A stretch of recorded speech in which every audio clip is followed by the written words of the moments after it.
बाबा जी एकलव्य जाते हैं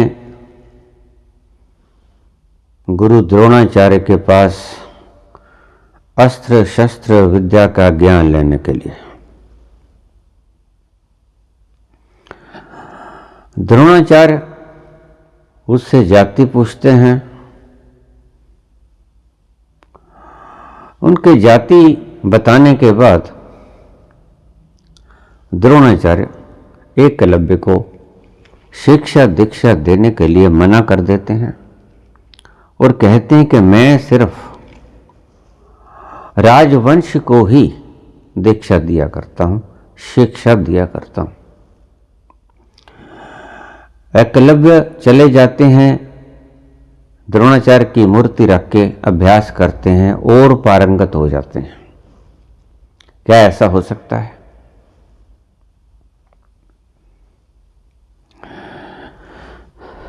निश्चित ही हो सकता है। हो सकता है नहीं, हुआ है। अभी आपने बोला एकलव्य जाते हैं द्रोणाचार्य के पास। उन दिनों में द्रोणाचार्य से ज्यादा अस्त्र शस्त्र में निपुण व्यक्ति कोई नहीं था। द्रोणाचार्य सर्वज्ञ थे। एकलव्य ने प्रार्थना की, गुरु चरणों में जाके शीश नवाया और बोला कि गुरु जी, मैं आपसे शिक्षा दीक्षा ग्रहण करना चाहता हूं।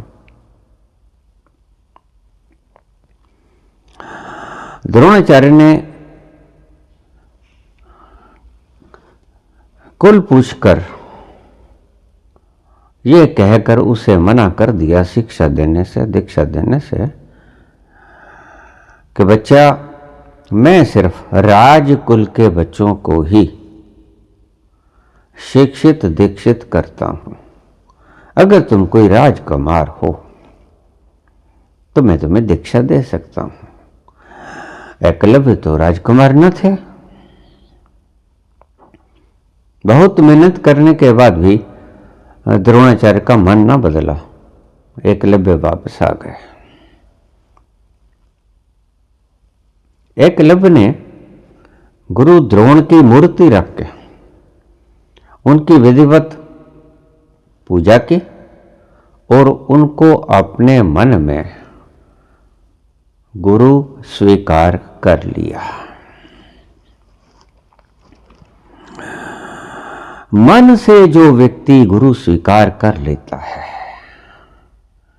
वह ही सच्चा शिष्य है। मन का अर्थ चेतन मन से नहीं, ये बात समझ लेना थोड़ा। तो आपकी भीतर की ग्रंथि खुल जाएगी। मन के 3 प्रारूप आपके सामने मैं रख रहा हूं। पहला चेतन मन, जिसे आप जानते हैं। दिन भर जागते आप इस चेतन मन के जरिए अपने काम धाम निपटाते हैं। दूसरा अचेतन मन, जो छिपा हुआ चेतन मन का हिस्सा है, बड़ा हिस्सा है। उसमें हमारी पिछले जन्म की स्मृतियां, वासनाएं, कल्पनाएं, योजनाएं, हमारे कर्म प्रभाव, हमारे भोग सब पड़े रहते हैं। हमारे संस्कार, वो है अचेतन मन। मैंने पहले भी बताया था कि अगर एक पानी के टब में एक बर्फ का सिल डाल दिया जाए तो करीब 8 हिस्सों में से 7 हिस्से डूब जाएंगे बर्फ के भीतर और एक हिस्सा बर्फ के बाहर रह जाएगा दिखता हुआ, पानी के बाहर।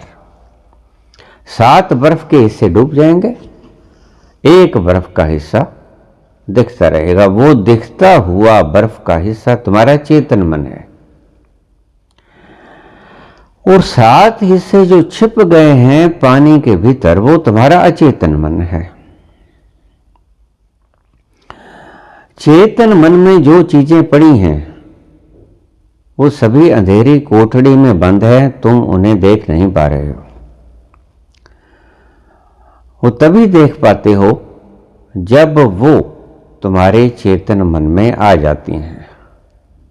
चेतन का अर्थ जिसमें चेतना है, प्रकाश है। अचेतन का अर्थ जिसमें प्रकाश नहीं है, अंधेरा है।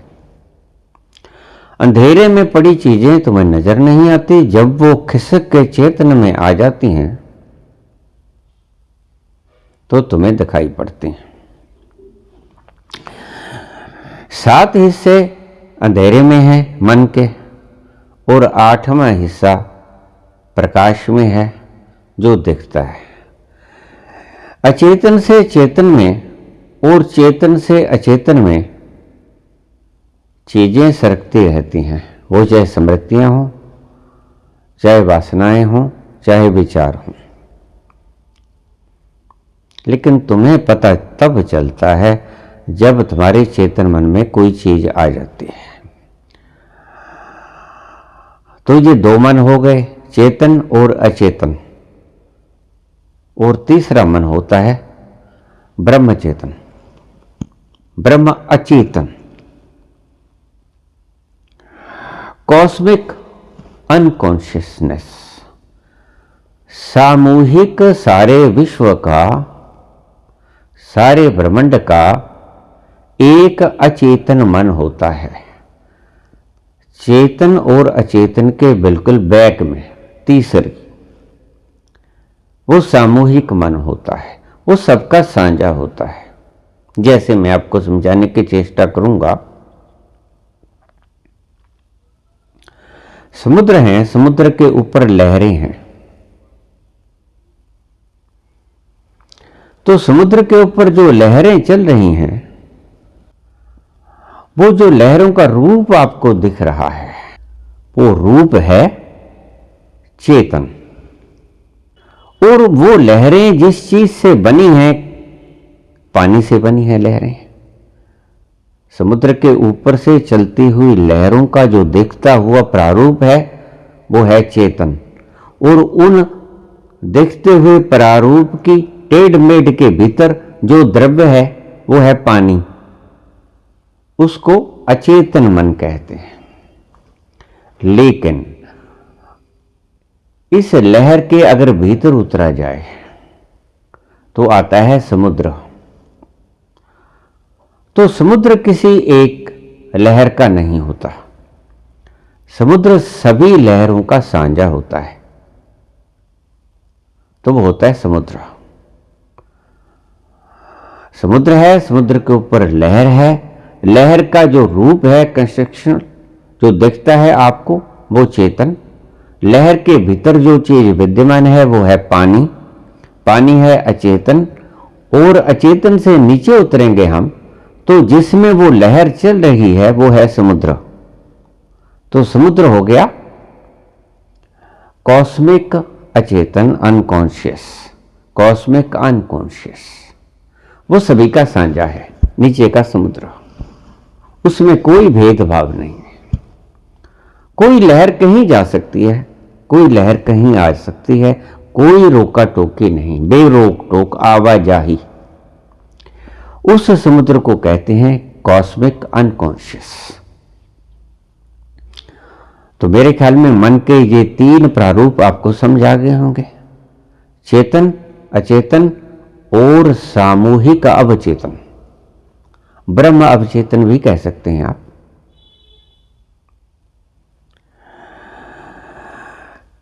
उसमें कोई भी लहर उतर के किसी व्यक्ति के मन के भीतर की थाह को पा सकती।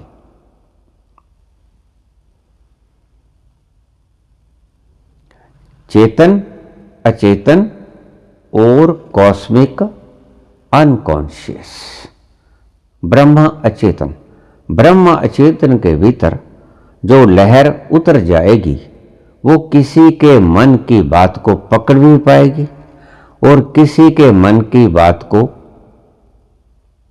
बदल भी पाएगी।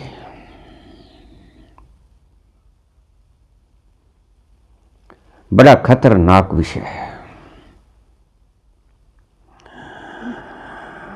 पुरानी विद्याओं का जो हमारे ऋषियों द्वारा खोजी गई बड़े से बड़ा आविष्कार था।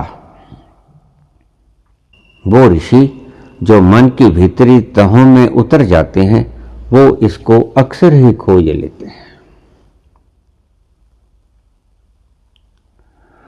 तो तीसरा जो मन है सामूहिक अवचेतन, वहां से बात चलेगी आपके प्रश्न के जवाब की।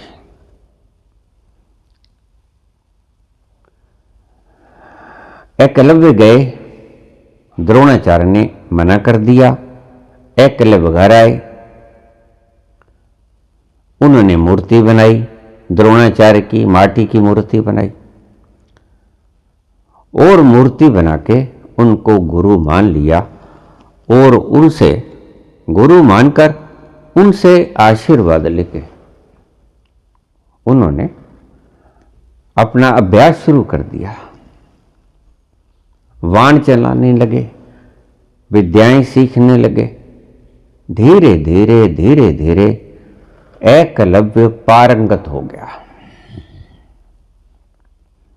एक दिन की बात है, द्रोणाचार्य और अर्जुन दोनों जंगल में जा रहे थे, टहलते टहलते किसी कारणवश।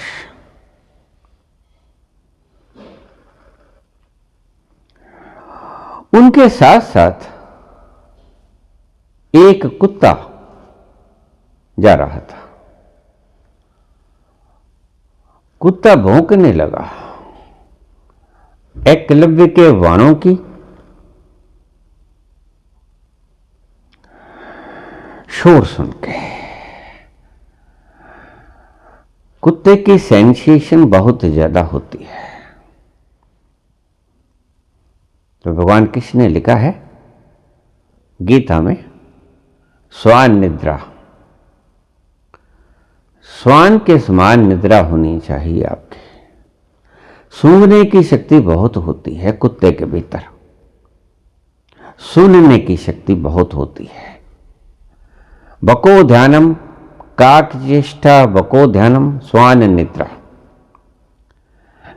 कुत्ते के समान निद्रा हो, काक के समान चेष्टा हो और बगले के समान एकाग्रता हो। बको ध्यानम काक चेष्टा स्वान निद्रा, ये तीन चीजों का जिक्र किया है भगवान कृष्ण ने। तो कुत्ते की नींद और उसकी अलर्टनेस बहुत ज्यादा होती है, सेंसेशन बहुत ज्यादा होती है। तो दूर से जब उन्हें खटका सुना तो उसके कान खड़े हो गए। कुछ है, तीर चल रहे थे, शोर हो रहा था। द्रोणाचार्य को सुनाई नहीं पड़ रहा था, अर्जुन को सुनाई नहीं पड़ रहा था, लेकिन उसको सुनाई पड़ रहा था। आप देखना, भूकंप आने से पहले कुत्ते इधर उधर भागना शुरू कर देते, जैसे पागल हो गए, तेजी से दौड़ना शुरू कर देते हैं, इधर से उधर, उधर से इधर, इधर से उधर, जैसे कुछ खा लिया हो उन्होंने। भूकंप का उन्हें पता चल जाता है पहले, आने से पहले।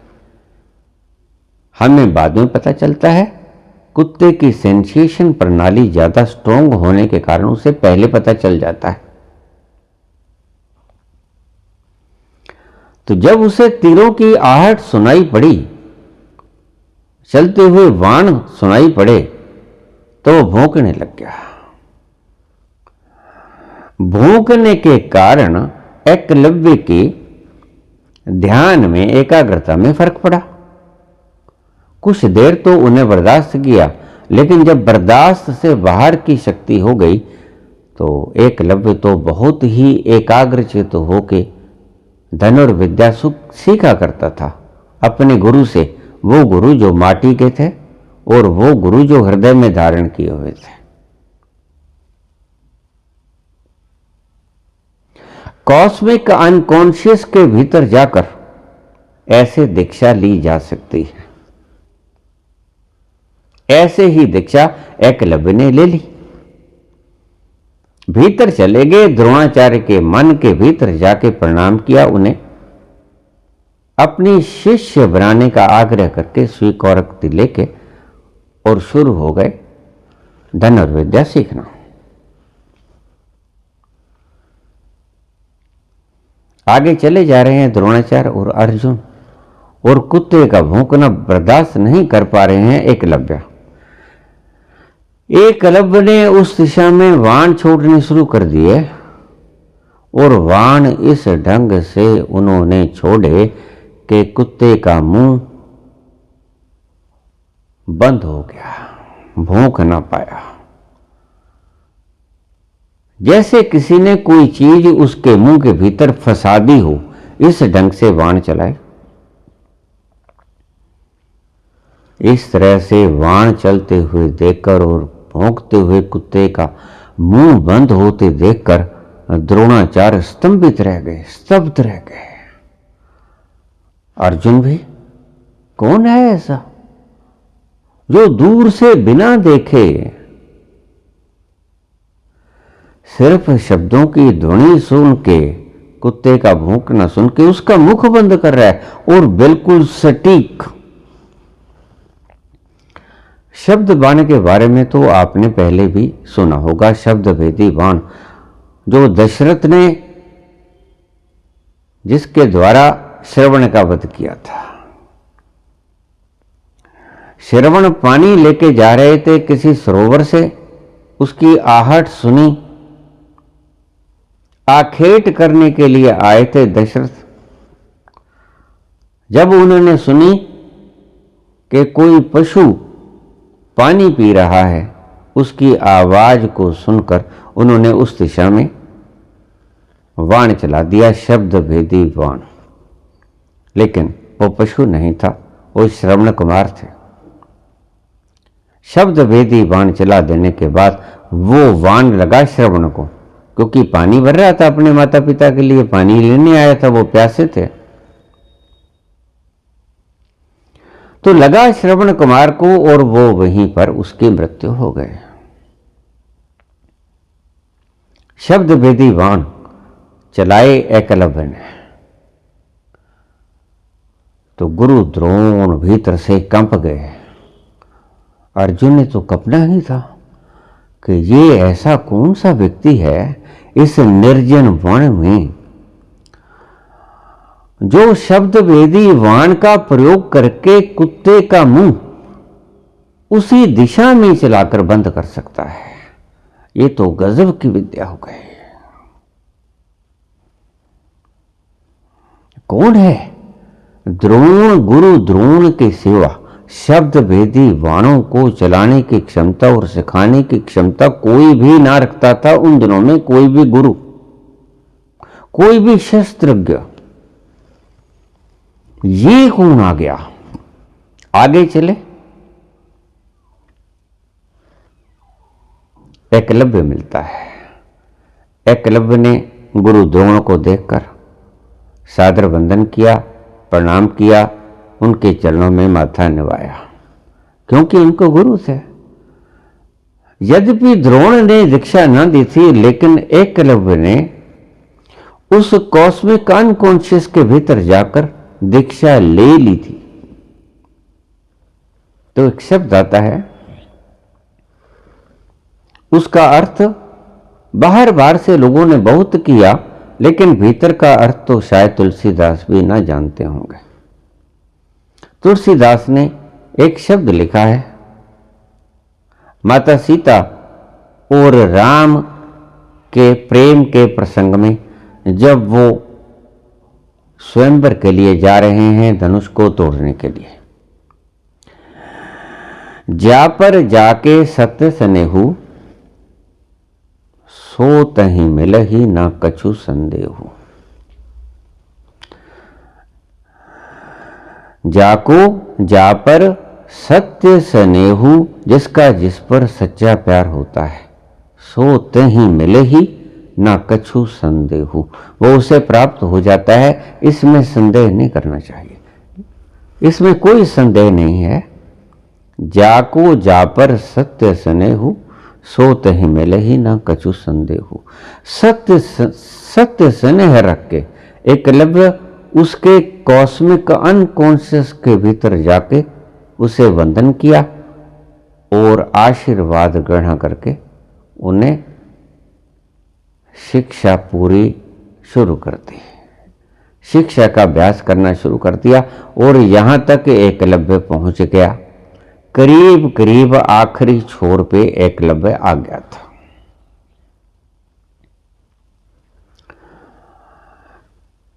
एकलव्य के पास गए, एकलव्य ने चरणों में सिर रखा, गुरुदेव को प्रणाम किया।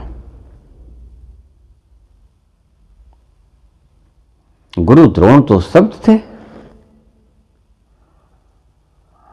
बड़ी मुश्किल में पड़े, पसीना आया हुआ है। उस व्यक्ति को देखकर जो कि उसने पहचान गया, जो कि उसने वापस कर दिया गया था दीक्षा देने से, शिक्षित करने के लिए, यह बात कहे कि सिर्फ मैं राजवंश को ही शिक्षा दीक्षा दिया करता हूं, आज वही व्यक्ति मेरे सामने खड़ा ऐसा चमत्कारिक प्रदर्शन कर रहा है कि शब्द भेदी बाण का उपयोग करके भौंकते हुए कुत्ते का मुख बंद कर रहा है।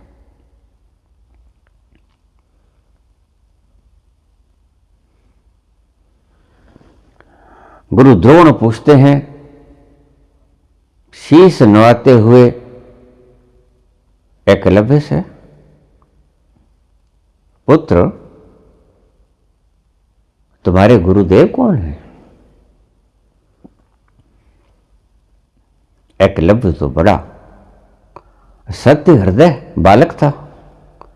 उसने कहा गुरुदेव आप? मैंने तो तुम्हें कभी शिक्षा दीक्षा नहीं दी। देखिए अब ये जो शिक्षा दीक्षा कॉस्मिक अनकॉन्शियस में से ली गई है, वो गुरु द्रोण के कॉन्शियसनेस के लेवल को पता नहीं है। बड़े मजे की बात है, गहरी बात है, बहुत गहरे तलों में उतरना पड़ेगा और उतने गहरे तलों की बातों को आप समझ नहीं पाओगे। जैसे प्रेम के क्षणों में घटता है, आपको पता ही नहीं चलता कि ये क्या हुआ। एक मामूली औरत, एक मामूली आदमी ऐसे हृदय में उतर जाता है कि फिर हृदय से निकाले नहीं निकलता। जैसे जैसे बुलाने की चेष्टा करता है वैसे वैसे ज्यादा याद आता है। वो क्या हुआ कि कॉस्मिक अनकॉन्शियस के भीतर उतर गया वो व्यक्ति। कॉस्मिक अनकॉन्शियस के भीतर जो उतर जाता है यानी सामूहिक अवचेतना के भीतर उतर जाता है। वो समुद्र तो एक ही है, एक मेक है, वही हीरो रांझा एक होते हैं। सच्चा प्यार वहां जाकर एक होता है। राधा कृष्ण यद्यपि शारीरिक रूप से कभी ना मिल सके, तथापि वे एक दूसरे से अनकॉन्शियस कॉस्मिक माइंड में सदा एक रहे। इसलिए जहां कहीं कृष्ण दिखाए जाते हैं, रुक्मणी नहीं दिखाई जाती। रुक्मणी बाहर का प्रेम था, राधा भीतर का प्रेम थी।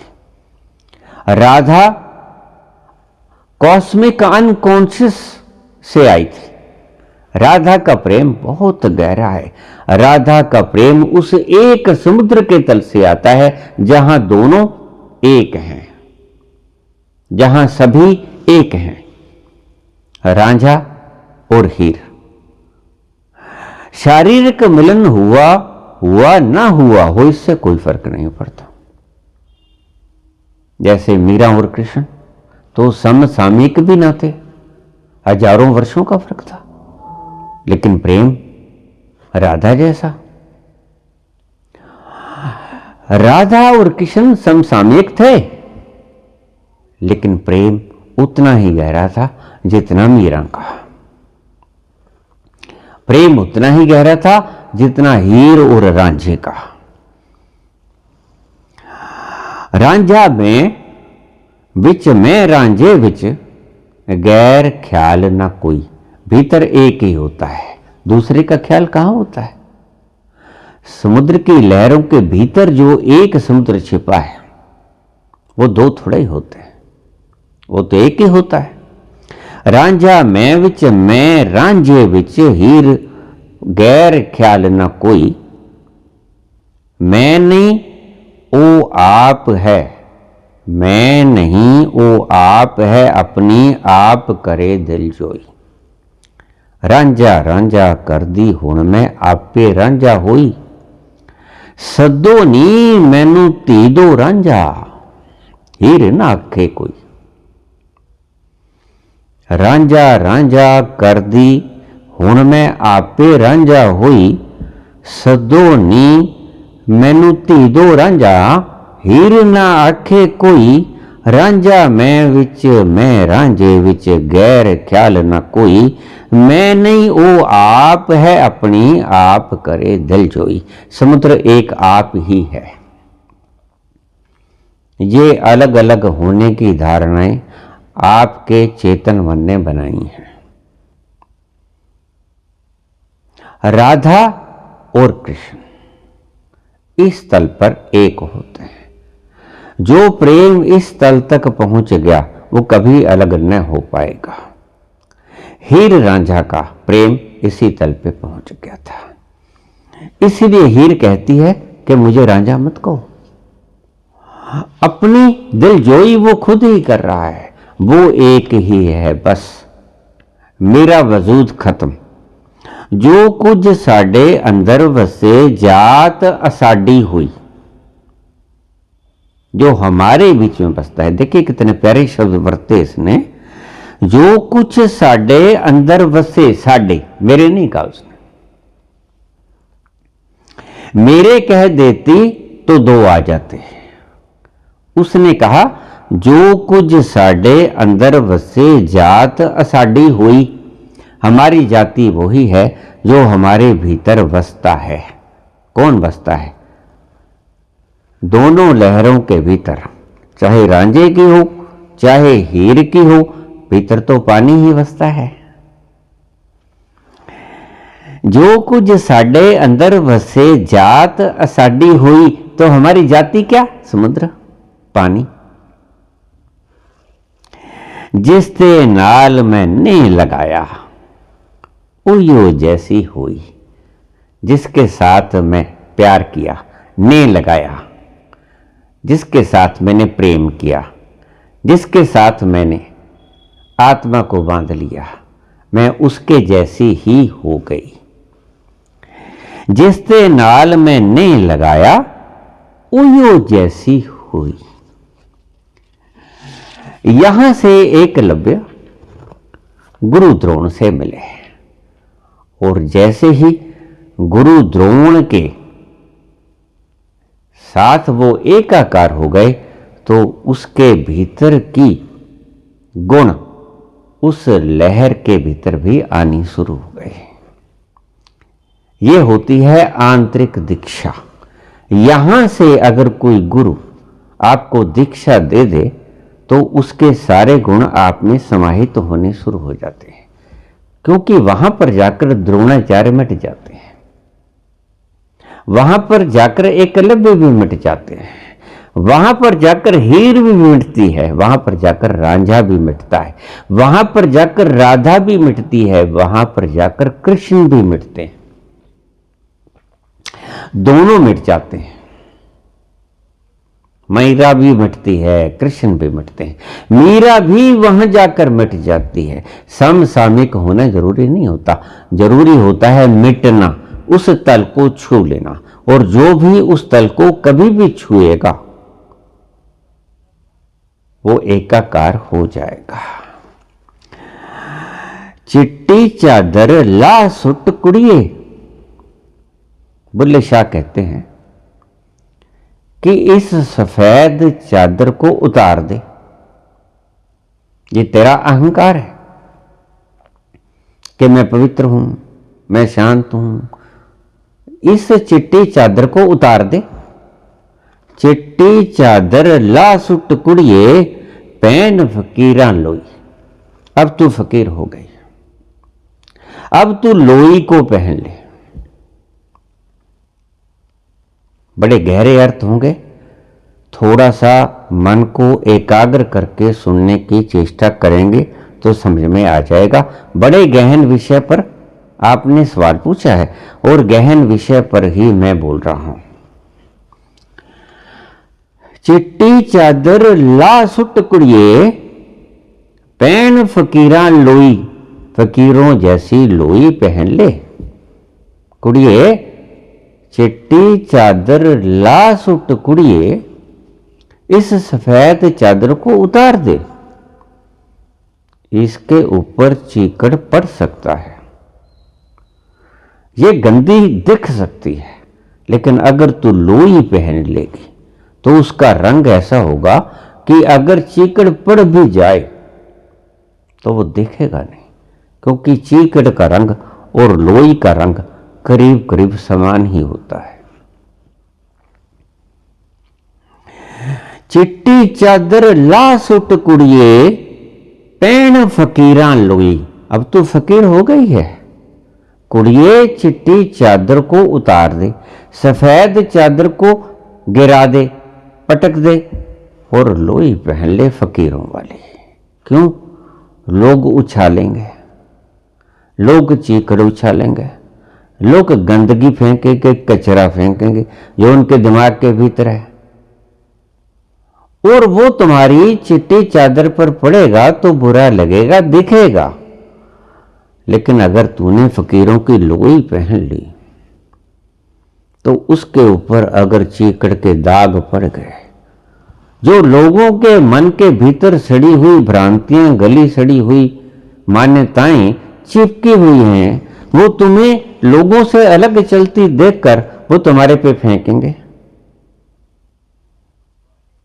जब फेंकेंगे तो तुम्हारी चिट्टी चादर मैली हो जाएगी। चिट्टी चादर ला सुट कुड़िए, चिट्टी चादर ला सुट कुड़िए पैन फकीरा लोई।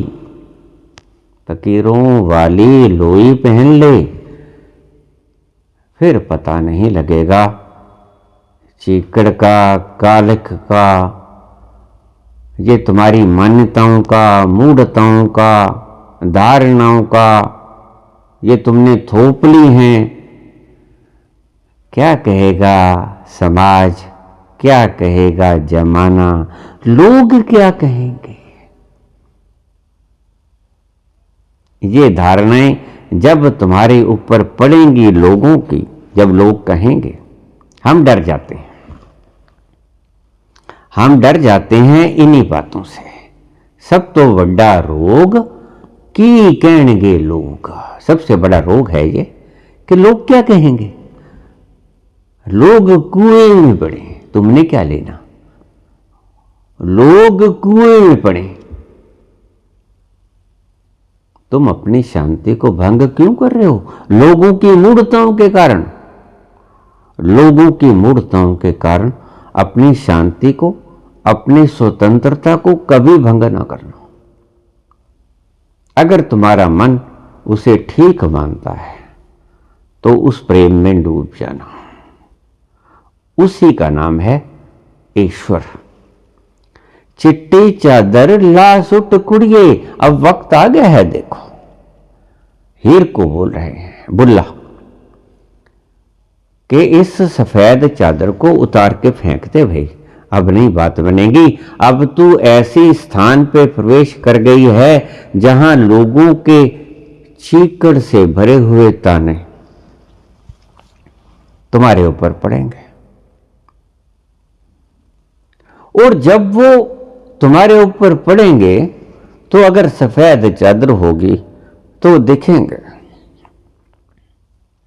देखेंगे तो भद्दे लगेंगे। और अगर फकीर की लोई, आपने देखा कि फकीर की लोई मटमैली क्यों होती है? वो जान के रखता है, क्योंकि लोई के ऊपर अगर चीकड़ पड़ भी जाए, कालख पड़ भी जाए तो उसका कोई इतना पता नहीं लगता, उसके रंग के भीतर ही समा जाता है। चिट्टी चादर ला सुट कुड़िए पैन फकीरां लोई। फकीर हो गई है अब तुम, फकीरों की लोई पहन ले। जो व्यक्ति कॉस्मिक अनकॉन्शियस माइंड के भीतर उतर जाता है वो फकीर हो जाता है। पहले कॉन्शियस फिर अनकॉन्शियस, इन दोनों को क्रॉस करके तुम तो कॉन्शियस से ही नहीं पीछा छूट पाता है तुम्हारा। लोग की कहणगे, सब तो वड्डा रोग की कहणगे लोग। ये चेतन है, तुम चेतन से ही पीछे नहीं हटते हो। और संत लोग सदा ही चेष्टा करते हैं कि कैसे तुमने जो ये मूढ़ताएं आरोपित कर ली हैं अपने चेतन मन में और अचेतन में भी ये घुसी पड़ी हैं, इनको कैसे तुमसे मुक्त किया जाए। वो बार बार चोटें मारते हैं तुम्हारे ऊपर, लेकिन तुम हो कि कभी समझे नहीं पाते। वो बोलते रहते हैं और उनका बोलना आपको भौंकना लगता है। आप उनकी बात अगर समझ भी लेते हैं तो भूल जाते हैं, फिर वही मूर्खताएं दोहराते रहते हैं, मूढ़ताएं दोहराते रहते हैं। चिट्टी चादर ला सुट कुड़िए पैन फकीरां लोई। चिट्टी चादर दाग लगे सी, लोई दाग ना कोई। चिट्टी चादर दाग लगे सी, चिट्टी चादर पे दाग नजर आएंगे कुड़िए। चिट्टी चादर को उतार दे बिटिया, चिट्टी चादर दाग लगे सी। चिट्टी चादर के ऊपर दाग साफ साफ नजर आएंगे, इसको उतार के फेंक दे। लोई दाग न कोई, ये फकीरों की लोई के भीतर दाग का कुछ पता न चलेगा।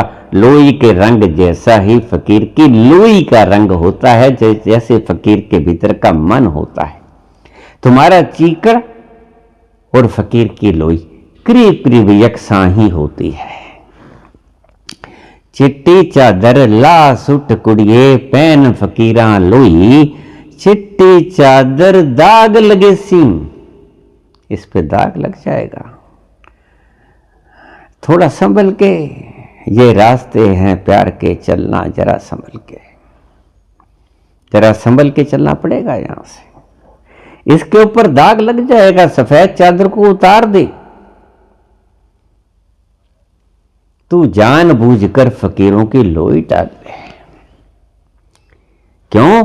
चिट्टी चादर दाग लगे सी, चिट्टी चादर पे दाग नजर आएंगे, लगेंगे तो फकीरी भी, लेकिन चिट्टी चादर पर नजर आएंगे। लोई दाग ना कोई, लोई के ऊपर दाग होगा तो देखेगा ही नहीं। तख्त हजारे ले चल बुलिया, स्याली मिले न टोई। अगर स्याली मिल जाए तो उनको मत ढूंढो। तख्त हजारे ले चल बुलिया, स्याली मिले न टोई। रांझा रांझा करती हुण मैं आपे रांझा होई। मैं रांझा रांझा क्या किया? चेतन में जैसे ही उतरी अचेतन में, और अचेतन से आ गई मैं कॉस्मिक अचेतन में। और जैसे ही कोई व्यक्ति कॉस्मिक अचेतन में आता है, वैसे ही वो भूले से नहीं भूलता। क्यों? क्योंकि एक ही हो जाता है, एकाकार हो जाता है, एकाकार हो जाता है। उसके भीतर ऊपर ऊपर तो लहर है, लेकिन लहर के भीतर देखना समुद्र ही तो है। वहां कोई भेद नहीं, वहां कोई भाव नहीं। लहर के भीतर अगर उतरोगे तो समुद्र मिलेगा जहां कोई भेदभाव नहीं। और जैसे जैसे ऊपर आओगे चेतन मन की तरफ, ध्यान से सुनना मेरे एक शब्द को, तो समझ पड़ जाएगी बात। अगर थोड़ी हलचल हो, हल्ला गुल्ला हो, तो शांति के भाव में इसको सुन लेना। जैसे जैसे तुम उस एक से बाहर आओगे तो उलझोगे आप लहरों के भीतर। चिट्टी चादर दाग लगे सी, लोई दाग ना कोई। अब फिर चिट्टी चादर आनी शुरू हो जाएगी। उससे पहले लोई थी, जहां समुद्र था वो लोई है। और लोई के ऊपर उठोगे अनकॉन्शियस में, और अनकॉन्शियस से ऊपर आओगे चेतन मन में, कॉन्शियस मन में। और कॉन्शियस मन में तुम्हें सफेद चादर पर दाग लग जाएगा। सो बुल्ले कहते हैं कि चिट्टी चादर ला सुट कुड़िए, इसको उतार दे भाई। अब पहन फकीरा लोई, फकीरों वाली लोई पहन ले। चिट्टी चादर दाग लगे सी, लोई दाग ना कोई। इस लोई के ऊपर दाग नहीं आएगी। अब तू कॉन्शियस में आ गई है बाहर, इसीलिए इस कॉन्शियस में आकर अब तू फकीरों वाली लोई पहन ले। अब चिट्टी चादर नहीं चलेगी, चिट्टी चादर चलेगी कॉन्शियस से बाद अनकॉन्शियस, और अनकॉन्शियस के बाद कॉस्मिक अनकॉन्शियस। कॉस्मिक अनकॉन्शियस के भीतर तो चिट्टी चादर चलेगी, वहां कहने वाला कोई नहीं है, सभी एक है। लेकिन कॉन्शियस के भीतर, चेतन मन के भीतर कहने वाले बहुत मिलेंगे, जो चीकड़ उछालेंगे, मुंह के ऊपर थूकेंगे, उलट पुलट बोलेंगे और तंज कसेंगे, जो कमेंट करेंगे, सुंदर सुंदर कमेंट करेंगे, तो तुम्हारी सफेद चादर दाग लग जाएगी। इसलिए इसको ला सुट कुड़िए, गिरा दे इसको। पेन फकीरा लोई, फकीरों वाली लोई ले ले, उसका पता नहीं लगेगा। चिट्टी चादर दाग लगे सी, लोई दाग न कोई। तख्त हजारे ले चल बुलिया, स्याली मिले न टोई। रांझा रांझा कर दी हुण मैं आपे रांझा हुई। रांझा रांझा करती, जैसे मैंने शुरू किया था चेतन से, तो रांझा रांझा करती भीतर भीतर उतरती गई, और उतर के मैं पहुंच गई कॉस्मिक अनकॉन्शियस में। रांझा ही हो गई। वहां ऐसे कह लो कि रांझा ही हो गई, या वहां ऐसे कह लो कि हीर ही हो गई। नाम कुछ भी दे दो, लेकिन एक रह गई, दो नहीं हुई। पहले दो, और चेतन के ऊपर आकर तो आप अनेक होते हो। फिर अचेतन के भीतर जाके आप दो रह जाते हो, और अचेतन से अंदर जो आप सामूहिक अचेतन के भीतर आ जाते हो, कॉस्मिक अनकॉन्शियस के भीतर, तो एक ही रह जाते हो। और अगर एक ही रह जाते हो तो समझ लो फिर एक भी कहाँ रहता है, क्योंकि एक के भीतर तो कोई झगड़ा ही नहीं होता। झगड़े दो के भीतर होते हैं, एक के भीतर कभी झगड़ा नहीं होता। हाथ खुंडी मेरे अग्गे मंगू, हाथ खुंडी मेरे अग्गे मंगू, मोडे पूरा लोई। बुला हीर सलेटी वेखो किथे जा खलोई। बुल्ला कहता है कि हीर सलेटी देखो कहां से सलेट से लिखना शुरू कर दिया था और कहां जाकर खड़ी हो गई लिखते लिखते। कॉन्शियस से शुरू किया, अनकॉन्शियस और अनकॉन्शियस के भीतर कॉस्मिक अनकॉन्शियस में पहुंच गई। किथे जा खलोई, रांझा रांझा कर दी हुण मैं आपे रांझा होई। हथ खुंडी मेरे अग्गे मंगू, मोडे पूरा लोई। बुला हीर सलेटी वेखो किथे जा खलोई। बुला कहने लगा कि सलेटी देखो, चेतन से शुरू किया और जहां सभी भेद मिट गए, जो कहती है मुझे रांझा रांझा कहो, मुझे हीर मत कहो, हीर ना आखे कोई। रांझा रांझा कर दी हुण मैं आपे रांझा हुई। देखिए सलेटी कहां से शुरू हुई और कहां रुक गई। कहां से शुरू हुई? चेतन से शुरू हुई, अचेतन को क्रॉस करके फिर पहुंच गई कॉन्शियस कॉस्मिक अनकॉन्शियस के भीतर। किथे जा खलोई, बुला हीर सलेटी वेखू किथे जा खलोई। रांझा रांझा कर दी नी मैं आपे रांझा हुई। सदो नी मैनू धी दो रांझा, हीर ना आखे कोई। अब हीर ना कहे मुझे कोई, अब मैं रांझा ही हो गई। उस अनकॉन्शियस, कॉस्मिक अनकॉन्शियस के लेवल पर मैं मिट जाता है। अगर आपको वैज्ञानिक ढंग से समझाऊं तो जैसे ही आप इन दो तलों को क्रॉस कर लेते हो तो आप उस अवस्था में पहुंच जाते हो जहां मैं नहीं होता। दो तलों को पार करके पहले चेतन, फिर अचेतन, फिर तीसरा, वहां जब तुम पहुंच जाओगे तो वहां समाप्त हो जाओगे, एक में पहुंच जाओगे। समुद्र ही रह जाएगा नीचे, लहरों के नीचे तो समुद्र ही है, सभी लहरों के नीचे समुद्र है। यद्यपि ऊपर की लहर को पता नहीं चलता। ऊपर की लहर तो सभी भेदभाव की बात करेगी, सभी भेदभाव के लक्षण करेगी, लेकिन जैसे भीतर उतरेगी अपने ही भीतर, इसलिए ऋषि कहते हैं कि छोड़ो बाहर को। झगड़ा है, होगा, किसने गलत कह दिया कोई बात नहीं, किसने ठीक कह दिया कोई बात नहीं, किसने तुम्हारी इज्जत के ऊपर कुछ उछाल दिया गंदगी तो कोई बात नहीं, लेकिन तुम भीतर उतरो। भीतर उतर के जैसे ही तुम पाओगे कि मैं तो समुद्र में उतर गई और ये बाहर जो देखने वाली तरंगे हैं ये मेरे ही ऊपर तो हैं, एक दृष्टि से मैं ही तो हूं। जब तीसरे तल पे जाके आप देखोगे तब आपको पता चलेगा कि ये जो ऊपर की लहरें हैं ये मेरा ही प्रारूप है, यद्यपि देखने में टेढ़ी मेढ़ी लगती हैं, हूं तो मैं ही। वहां जाकर सही भेद खुलता है आत्मज्ञान का, और आत्मज्ञान से भीतर अगर आप चलोगे और नीचे तो वहां क्या आता है, कॉस्मिक कॉन्शियसनेस। पहले कॉन्शियसनेस, फिर अनकॉन्शियसनेस, फिर कॉस्मिक अनकॉन्शियसनेस, और कॉस्मिक अनकॉन्शियस के भीतर अगर उतर जाओगे तो बिल्कुल आखिरी तल आपको क्या मिलेगा, कॉस्मिक कॉन्शियसनेस, सामूहिक चेतना। वहां आप पाते हो कि समस्त विश्व में, समस्त यूनिवर्स में सारी गैलेक्सीज भरी पड़ी हैं एक ही तत्व से। वहां व्यक्ति जाके कहता है अहम ब्रह्मस्मि,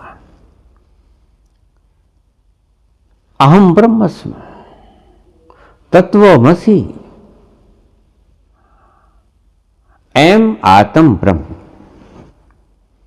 खालक खलक, खलक में खालक, मेरे में लहर है, लहर में मैं हूं, अनल हक, मैं ही परमात्मा हूं। ये चौथे तल पे व्यक्ति जाके कहता है, पहले कॉन्शियस से अनकॉन्शियस में, फिर कॉस्मिक अनकॉन्शियस में, और फिर कॉस्मिक कॉन्शियसनेस में। जब वो कॉस्मिक कॉन्शियसनेस में पहुंचता है, देखिए बहुत साइंटिफिक मेथड है, बड़े ढंग से आपको समझना पड़ेगा। आज शायद मैं आपको पहली बार ये चीज समझा रहा हूं। जैसे कॉस्मिक कॉन्शियसनेस में आप उतरोगे वैसे ही आप पाओगे कि सारे विश्व के भीतर मैं ही हूं और चेतन रूप में विद्यमान हूं। कॉन्शियस, कॉस्मिक कॉन्शियस, सामूहिक चेतना, सामूहिक चेतना में प्रवेश करोगे सो आपका विशाल फैलाव होता चला जाएगा। जहां देखोगे आप अपने आप को ही मौजूद पाओगे। वहीं आपसे जो शब्द निकलेंगे भीतर से कि अहम ब्रह्मस्मि तत्वमसि, मैं ही परमात्मा हूं, अनल हक, क्यों नहीं मंसूर कह देते कि नहीं मैं परमात्मा नहीं? कैसे कह दे, असत्य कैसे बोल दे? जब जानता है कि मैं ही परमात्मा अनल हक, तो मृत्यु को स्वीकार कर लेता है, क्योंकि उसे पता है कि मृत्यु मेरी तो हो ही नहीं सकती। मेरा हाथ पांव काट देंगे, मेरे औजार छीन लेंगे, हाथ भी मेरे औजार, पांव भी मेरे औजार, ये सारी इंद्रियां मेरे इंस्ट्रूमेंट हैं, मेरे औजार हैं, इनको काट देंगे, पीट देंगे, कोई बात नहीं, मैं तो रहूंगा। और मैं पूरे का पूरा रहूंगा।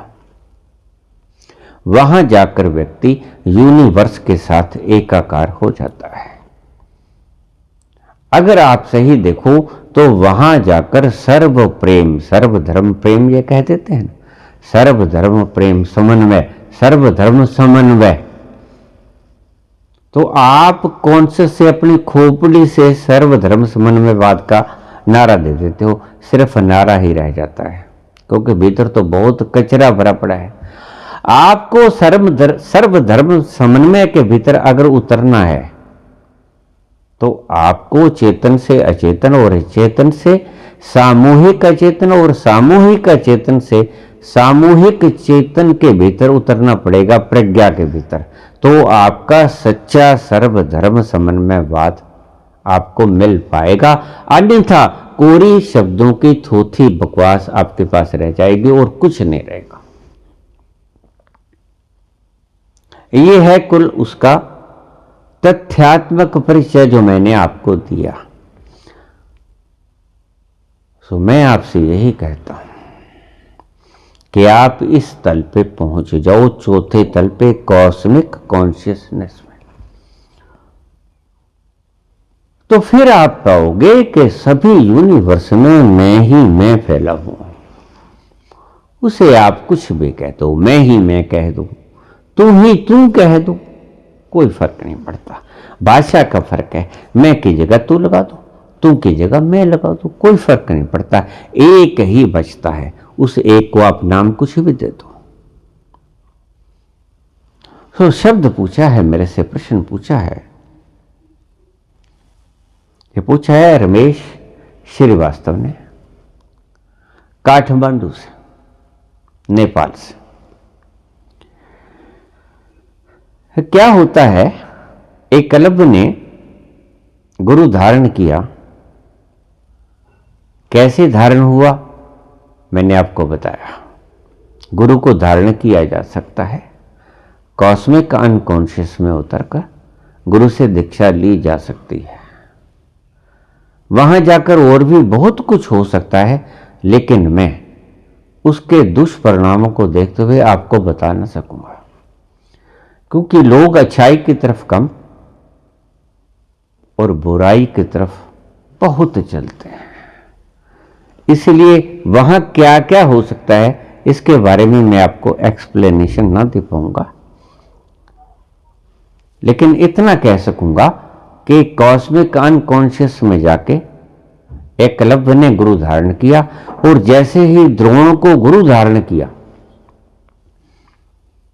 तैसे ही गुरु द्रोण की सारी भीतर की शस्त्र प्रणाली, शास्त्रज्ञता एकलव्य के भीतर उतर गई। ऐसे किया जा सकता है। सारी उसकी शास्त्र विद्या लेकर एकलव्य बहुत गहरा व्यक्ति था, और अगर गहरा ना होता तो उसकी गहराई का एक प्रमाण देता हूं मैं आपको। वहां उतर के उसने इतने प्रेम के क्षणों में डूबा हुआ इंसान था वो, कि उसने गुरु द्रोण को जब गुरु धारण किया तो इतना प्रेम में मूर्ति था कि गुरु द्रोण की सारी काबिलियत उसके भीतर उतर गई। क्यों उतर गई? क्योंकि वो प्रेम से भरा हुआ था, और जो भी प्रेम से भरा हुआ होगा वो ही कह सकेगा कि हीर ना आखे कोई, रांझा रांझा कर दी हुण में आप पे रांझा हुई। रांझे के सारे गुण हीर अपने में संभालेगी, द्रोण के सारे गुण एकलव्य ने अपने भीतर संभालिए। कॉस्मिक अनकॉन्शियस में जाकर, इसी कॉस्मिक अनकॉन्शियस में जाके हीर ने रांझे के सारे प्रेम के गुण अपने भीतर संभालिए थे।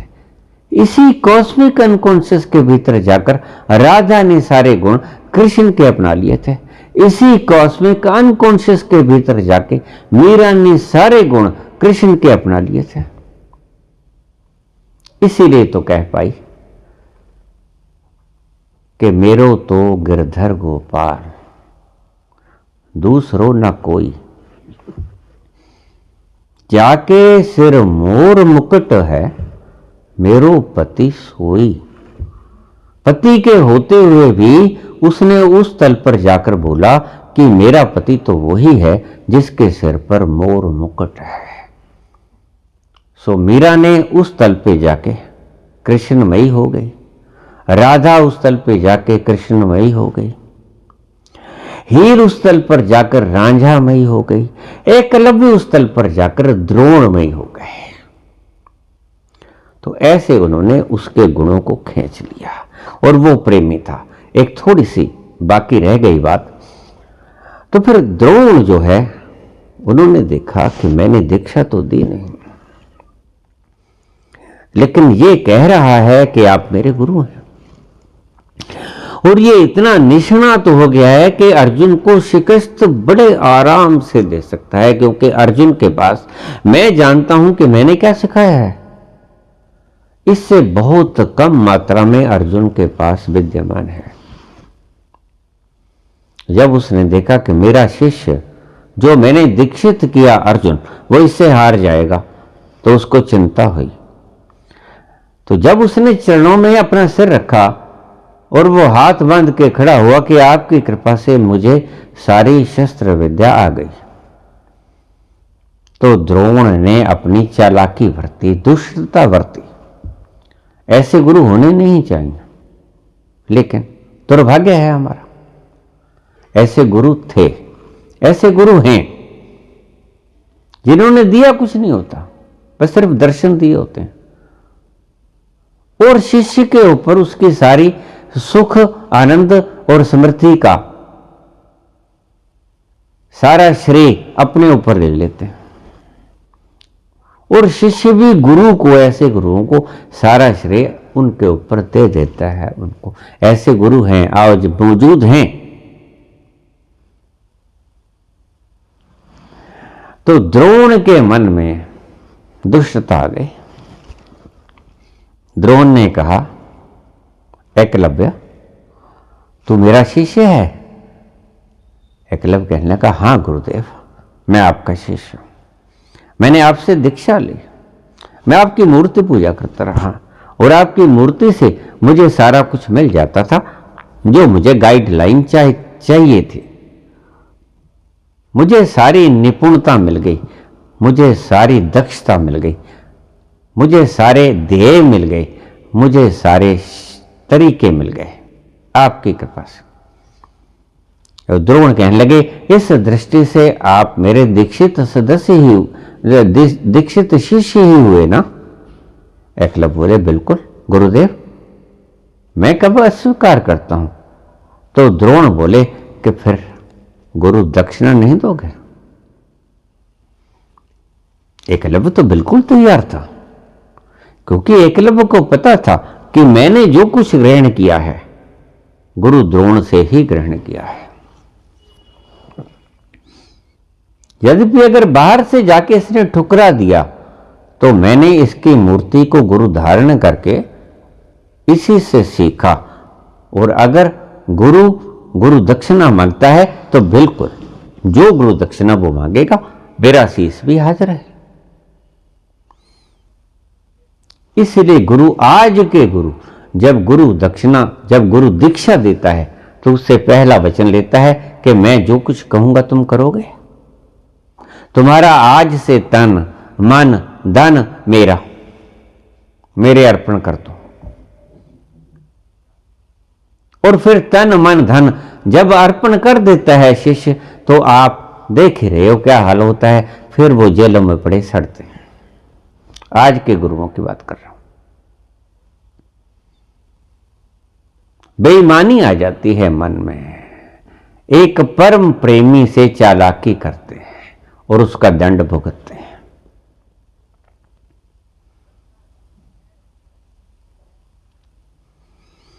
तो एकलव्य ने कहा, हां गुरुदेव मांगिए। अब द्रोण दुष्ट हो गए थे, गुरु न रहे थे। गुरु दुष्ट हो जाता है जब शिष्य को वस्तुओं की तरह उपयोग करना शुरू कर देता है। तो फिर उसके बाद तो आप जानते ही हो कितने गुरु जेलों में सड़ रहे हैं। ये सब शिष्यत्व की नम्रता का और आत्म बलिदान का और आत्म न्यौछावरता का परिणाम है। शिष्य आत्म न्यौछावरता कर देता है गुरु को, और गुरु उसका नाजायज फायदा उठाता है। लेकिन प्रकृति कहां बख्शती है? प्रकृति नहीं बख्शती। वो चाहे गुरु हो चाहे शिष्य हो। शिष्य बेईमान होगा तो उसको भी, और गुरु बेईमान होगा तो उसको भी। हिसाब तो प्रकृति ने लेना ही होता है। चलिए, तो उसने कहा कि आप ऐसे करो, आप मेरे शिष्य हो, मेरे से सीखो, तो निष्णात भी हो गए हो तो मुझे गुरु दक्षिणा दो। एकलव्य ने कहा बताइए महाराज। तो गुरु द्रोण ने कहा कि अपने दाएं हाथ के अंगूठे को मुझे दे दो। ना रहेगा अंगूठा दाएं हाथ का, ना ये तीर तरकश पे चढ़ा पाएगा, ना ये बाण पर चढ़ा पाएगा तीर को, ना ये अनुसंधान कर पाएगा तीर को। कैसे कर पाओगे? ये हाथों की 90 डिग्री की जो फिगर बनाई परमात्मा ने, बड़ी सुंदर बनाई है। हम कह देते हैं परमात्मा नहीं है। देखिए इतनी सुंदर संरचना। अगर अंगूठा हमारी पहली उंगली के बिल्कुल 90 डिग्री के ऊपर ना होता तो हम बहुत से काम नहीं कर सकते थे, करीब करीब अशक्त होकर रह जाते। तो तीरों का अनुसंधान इन्हीं 2 अंगूठे और पहली उंगली के साथ हुआ करता है। अंगूठा उसने मांग लिया। अब वो कितना भी निष्णात क्यों ना हो जाए, क्योंकि उसके पास औजार नहीं है। एक अंगूठा गया और मुख्य चीज अंगूठा ही होता है। तो एकलव्य की उस तल पर जाने की आपको मैं प्रामाणिकता बताता हूं, क्योंकि उसने उस तल पर जाकर बड़े प्रेम से दीक्षा ली थी, और दीक्षा ली थी वो उसकी आत्मा जानती थी। उसने झट से अपनी कटार निकाली और अपने दाएं हाथ का अंगूठा काट दिया और उसके चरणों पर रख दिया। लीजिए गुरुदेव, हाजिर। द्रोण ने वो अंगूठा उठाया और उसके सिर के ऊपर हाथ रखकर चला गया। अब क्या खाक सिर पे हाथ रखेगा? उसका सब कुछ तो ले गया। जब गुरु दुष्ट हो जाए तो उनका यही हाल हुआ करता है। प्रकृति यूं ही सजा किसी को नहीं दिया करती। प्रकृति ने इतनी मूर्ख थोड़ी है। प्रकृति सही रूप से सजा देती है। प्रकृति कभी भी गलत दंड नहीं दिया करते। वही दंड उसने भोगा। आज वो उससे ठगी मार के ले गया उसका अंगूठा कि मेरा शिष्य अर्जुन सदा ही अपनी जो काबिलियत बताया करता था, वो सदा ही कहा करता था अपनी आइडेंटिफिकेशन कि मैं द्रोण शिष्य अर्जुन। उसने अपनी आइडेंटिफिकेशन द्रोण शिष्य के रूप में बना ली थी।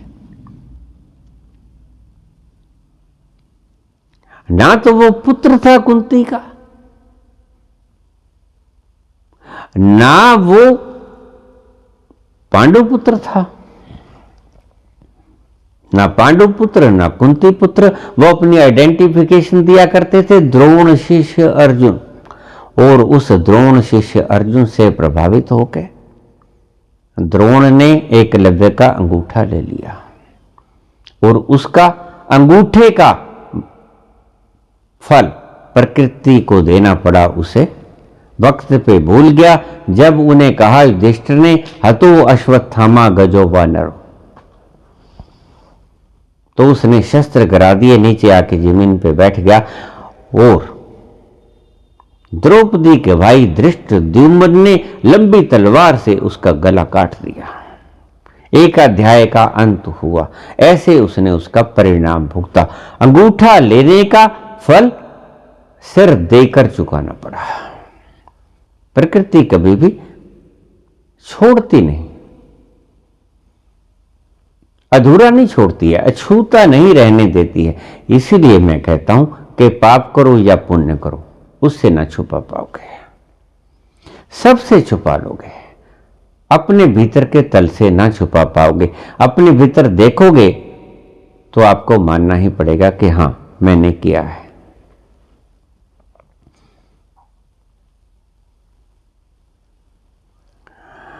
अंगूठा लेकर